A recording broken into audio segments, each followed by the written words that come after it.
allons-y. Leçon numéro 1. Ajoutez 30 minutes de sommeil supplémentaire à chacune de vos journées. Prenez-le comme un défi. Essayez de trouver cet espace.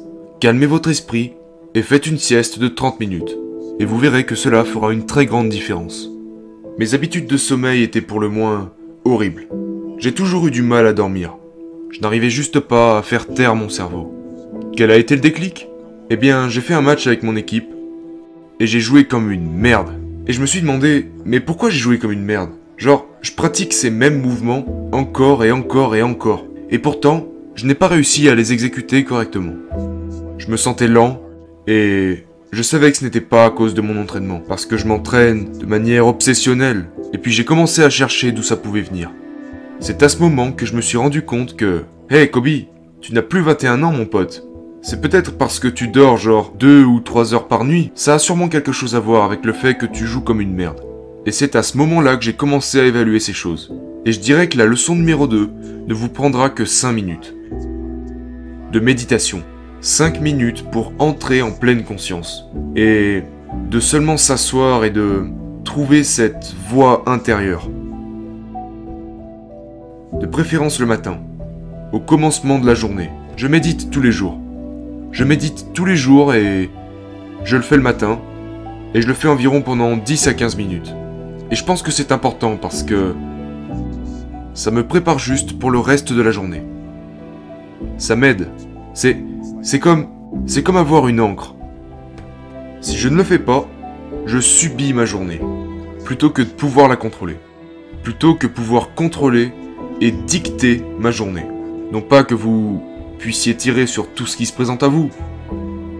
Mais le fait que je sois prêt et paré à tout ce qui pourrait se mettre au travers de ma route. Vous savez, je suis calme, peu importe ce qui peut m'arriver.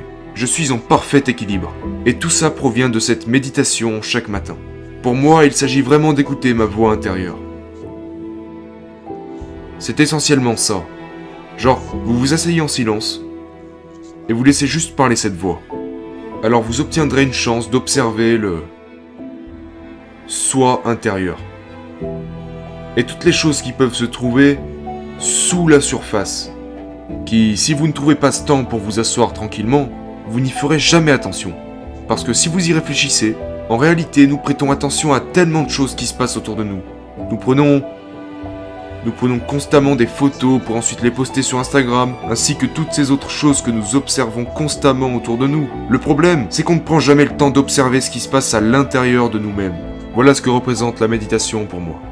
En 2000, nous avons eu un nouvel entraîneur, qui est venu aux Lakers de Los Angeles au nom de Phil Jackson.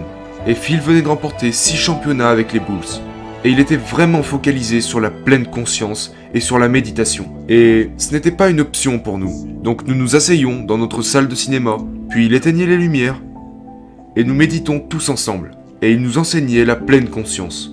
Et je me suis vraiment connecté parce qu'il enseignait la pleine conscience à travers quelque chose qui nous passionnait vraiment, qui était les matchs de basket. Il nous disait que ça nous aiderait sur le terrain. Et donc je suis devenu très curieux à ce sujet. Et ça a été mon introduction à la méditation. Après ça, j'ai vu l'équilibre avec lequel nous avons pu jouer. Le fait que nous puissions nous retrouver dans un environnement hostile, avec les fans qui hurlent et tout ça, vous savez, qui n'avait finalement aucun effet sur nous. Parce que nous étions jamais ni trop haut, ni trop bas. Nous étions juste dans le moment. Et nous nous sentions vraiment bien, en sécurité, avec nous-mêmes. C'était mes débuts dans la méditation. J'ai eu cette grande expérience que j'ai vraiment pu rattacher à la méditation à travers cette expérience. En fait, j'étais sur un jet ski, puis je l'ai juste lâché. J'étais dans l'eau et j'ai lâché prise. Je me suis juste laissé emporter par le courant. Et je me suis retrouvé dans un état très méditatif à travers ce moment, parce que je n'essayais pas de contrôler quoi que ce soit. Je n'essayais pas de me diriger sur les vagues ou de dicter mon trajet. Et j'ai ressenti beaucoup de paix ce jour-là.